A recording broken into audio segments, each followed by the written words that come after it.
শিক্ষা সংক্রান্ত গুরুত্বপূর্ণ আপডেট পেতে অবশ্যই চ্যানেলটিকে সাবস্ক্রাইব করুন। পাশে থাকা বেল আইকনটিতে অবশ্যই ক্লিক করুন। নমস্কার বন্ধু, আপনারা আজকের যে শুনানির বিষয়বস্তু ইতিমধ্যে নিশ্চয়ই শুনে গেছেন। ঘটনাটি হচ্ছে যে গত সোমবার থেকে ম্যারাথন যে শুনানি পর্ব চলছে, আজকে প্রথমার্ধে এসে আপাতত শেষ হলো। কারণ আপনারা জানেন, সরকার পক্ষের যে সিনিয়র আইনজীবী মাননীয় শ্যাম দেওয়ান,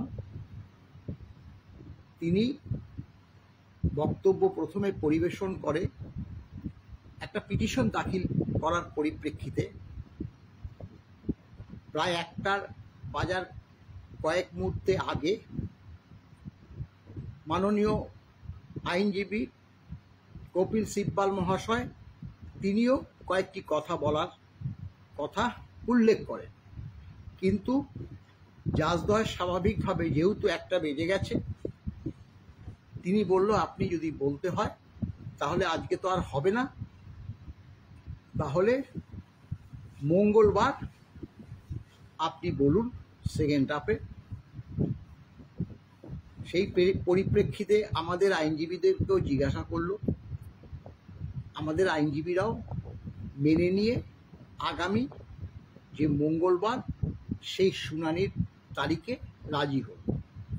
দেখুন, ঘটনাটা হচ্ছে, আমরা confederation of state government employees এই ডিএ মামলা যে প্রথম থেকে করে এসছি, আমাদের দায়িত্ব সর্বাধিক। আমরা তো আপনাদেরকে কথাই দিয়েছি যে এই ডিএ মামলার আমরা শেষ দেখে ছাড়ব। এখন ঘটনাটা হচ্ছে যে আমাদের পরিশ্রম, তো আপনারা যেটাই বলুন না কেন, সেই পরিশ্রম আমরা নিজেরা কষ্ট সাধ্য করেও সামলে নিতে পারছি। অর্থনৈতিক দিকটা আপনারা অনেকেই টাকা পাচ্ছেন, কিন্তু খরচাটা বহু হচ্ছে।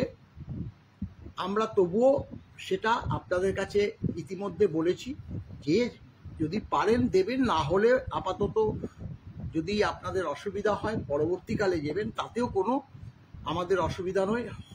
হলেও আমরা অন্য জায়গা থেকে ধার দেনা করে আপাতত সামাল দেব, এই কথাটা কিন্তু আপনাদেরকে বলে রাখছি। এখন সরকার পক্ষ স্বাভাবিক নিয়মে, আপনারা তো প্রতিটি বিষয়েই দেখেছেন, সুপ্রিম কোর্টে মামলা গেলে দীর্ঘ থেকে দীর্ঘতর করার একটা প্রচেষ্টা সরকার করে থাকে।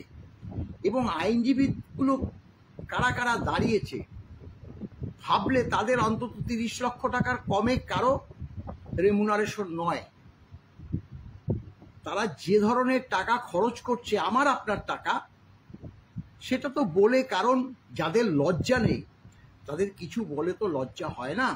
তবে হ্যাঁ, আমি আবারও বলছি যে আমাদের দায়িত্ব সর্বাধিক। এই মামলার আমরা শেষ দেখে ছাড়ব। আমার পাশে বসে আছে আমাদের মাননীয় সভাপতি শ্যামল কুমার মিত্র। আজকে বিস্তারিত কিছু বলবে না, অল্প কয়েকটি কথা আপনাদের কাছে তুলে ধরবে। প্রিয় কর্মচারী বন্ধুরা, আমরা 2016 সালে যখন এই মামলা স্যাটে করি এবং মামলা শুরু হয় confederation of state government employees and others versus state of West Bengal and others, সেদিনই আমরা বলেছিলাম যে এই মামলার শেষ দেখে আমরা ছাড়ব, শেষ দিন পর্যন্ত আমরা মামলায় থাকব। আমরা 2022 সালের 28শে নভেম্বর থেকে যেটা আন্তরিকভাবে চেয়ে এসেছি যে মহামান্য সুপ্রিম কোর্ট এই মামলার একটা পূর্ণাঙ্গ শুনানি করে অন্তিম রায় দিন, যাতে আগামী দিনে ডিএর প্রশ্নে রাজ্য সরকার কর্মরত এবং অবসরপ্রাপ্ত রাজ্য কর্মীদের আর বঞ্চনা করতে না পারে। এবং দীর্ঘদিন মামলার শুনানি হয়নি, শুধু তারিখ পাচ্ছিলাম। কিন্তু জাস্টিস করলের বেঞ্চে আমরা একটা চূড়ান্ত তৎপরতা লক্ষ্য করেছি, যাতে মামলাটা একটা কমপ্লিট জাজমেন্ট দেওয়ার জন্য। এবং গত 14 এবং 16 মে মামলার শুনানি হয়েছে। 16 মে একটা অন্তর্বর্তীকালীন আদেশ হয়েছিল। তারপরে গত সোমবার থেকে ধারাবাহিকভাবে একেবারে ম্যারাথন শুনানি হচ্ছে সারা দিন ধরে। আজকে ফার্স্ট হাফে শুনানি হয়েছে। আমাদের সংগঠনের পক্ষ থেকে সিনিয়র অ্যাডভোকেট বিকাশ রঞ্জন ভট্টাচার্য গতকাল তার সাবমিশন রেখেছেন। আজকে আমাদের আর এক সিনিয়র অ্যাডভোকেট রইফ রোম তার সাবমিশন রেখেছেন। আমাদের আইনজীবী ফিরদৌস শামীম, গোপা বিশ্বাস, শেখর কুমার তারা এই মামলায় আমাদের সিনিয়র অ্যাডভোকেটদের সহযোগিতা করেছেন। এবং আজকে সরকার পক্ষ আরেকটি নতুন পিটিশন দিয়েছেন, যার ফলে আজকে এই মামলাটি শুনানি শেষ হয়ে যাওয়ার একটা আশা আমরা করেছিলাম, কিন্তু নতুন পিটিশন দাখিল হওয়ার পরে সেইটা নিয়ে বিস্তারিত আলোচনা হবে। কাজেই আজকে প্রথমার্ধে সরকার পক্ষের মাননীয় আইনজীবী শ্যাম দেওয়ান বলেছেন এবং আগামী মঙ্গলবার দ্বিতীয়ার্ধে শুনানির দিন ধার্য হয়েছে এবং সেদিন কপিল সিব্বাল এবং অন্যান্য যে সিনিয়র আইনজীবীরা রাজ্য সরকারের পক্ষে রয়েছেন তারা বলবেন। সরকার পক্ষ যে মামলাটাকে দীর্ঘায়িত করতে চাইবে এবং এতদিন চেয়ে এসেছে এটা আমরা জানি। কাজেই এতে আমরা অবাক হইনি। আমরা শুধু একটা কথা বলবো যে একটা কমপ্লিট জাজমেন্ট আমরা সুপ্রিম কোর্ট থেকে পেতে চলেছি এবং যে পিটিশন সরকার পক্ষ নতুন করে দাখিল করেছেন তাতে হয়তো সময়টা অনেকটা দীর্ঘায়িত হবে। আমরা আর্থিকভাবে এবং খুব বিপর্যস্ত অবস্থায় পড়ব, কিন্তু এর একটা ভালো দিক আছে যে এই পিটিশনটা আমরা এবং আমাদের আইনজীবীরা পুঙ্খানুপুঙ্খভাবে পড়েছি। তাতে আমাদের মনে হয়েছে যে এই পিটিশনটায় আমাদের পক্ষে যুক্তি সাজাতে অনেক সুবিধে হবে।